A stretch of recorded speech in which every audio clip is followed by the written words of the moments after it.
to talking about 2019 and beyond. An Electoral Offences Commission is in the offing. Officials of the Independent National Electoral Commission, security agencies, and civil society organizations are applauding the proposed legislation that seeks to establish a National Electoral Offences Commission.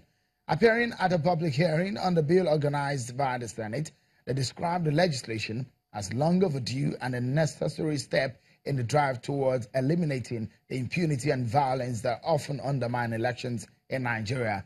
Despite possible arguments against creating a new commission, the chairman of the election management body, Professor Mahmoud Yakubu, says the enormous budgetary expenses for elections in the country will be reduced if the electoral process is devoid of disruptions caused by impunity. Well, let's get perspectives on this issue and what it means for Nigeria and elections in Nigeria. One man who was also there today, a member of the civil society and election situation room, the co-convener, Mr. Clement Nwankwo, joins us from our Abuja studio. Many thanks for Mr. Nwankwo for your time on the program tonight. Let's get straight to the heart of the matter. This Electoral Offences Commission bill, what stage is it really? Let Nigerians know, perhaps, if this will happen before 2019. Thank you, Seun. We expect it will happen. The House of Representatives in the last several weeks have been able to pass the bill and are waiting the Senate to come up with its own version and hopefully harmonize and have a bill that will be sent to the president for assent.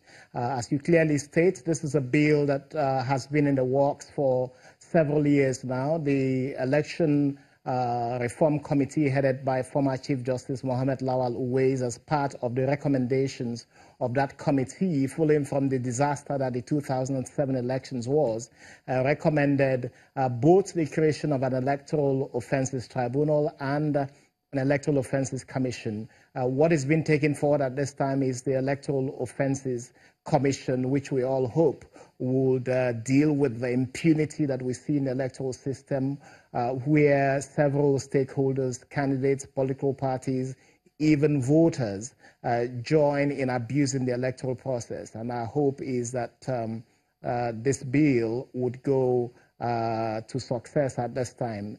The Senate President, in his remarks at the event, made it very clear that the Senate is in support of it. The House of Representatives has already expressed its support by passing this. What is an issue now, which came up for public hearing, is the contents of the bill and the nature of the Electoral Offences Commission to be created. And that's what we're looking at this time, to be sure that the commission that is created is independent and able to function without political interference. What will change in the scheme of Nigeria's elections if this bill becomes law?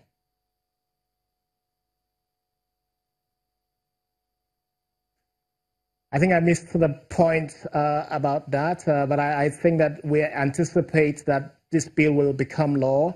The National Assembly has shown, especially from the remarks of the Senate President today and from the House passing it, that it is in sync with civil society advocacy for the passage of this. And it's not just civil society. With the elections that was conducted in 2007, with the violence that resulted that led to the creation of the Sheikh Lemu Committee, all of these committees have recommended the Electoral Offences Commission as a way forward to deal with the issues of electoral impunity and violations of the law regarding elections. And my expectation is that the National Assembly is in sync with this and would move towards passage of the law.